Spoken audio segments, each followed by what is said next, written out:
Because I mean, goes to this issue of learning strategies. That there's a kind of learning, what we call compensation learning, where you are learning out of weakness, not out of strength.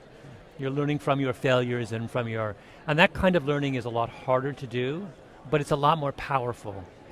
So the task of the small business owner who is facing a whole series of disadvantages and weaknesses relative to much larger competitors, there's no question it's a harder way to go.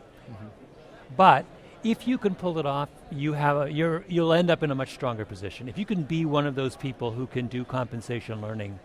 And in that book I talk, for example, about how many entrepreneurs are dyslexic.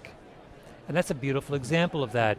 Some portion of people who suffer from quite a serious learning disorder, and not all of them, some portion of them manage to turn that around into an advantage, to take a basic inability to read and turn that into developing skills of delegation and leadership and problem solving and developing an incredible resilience, the ability to cope with failure. I mean, they turn a weakness into a strength, and they end up being far more powerful than they would be as a result. And when I interviewed all these successful dyslexic entrepreneurs for that book, what was amazing was that all of them said, I did not succeed despite my disability, I succeeded because of it.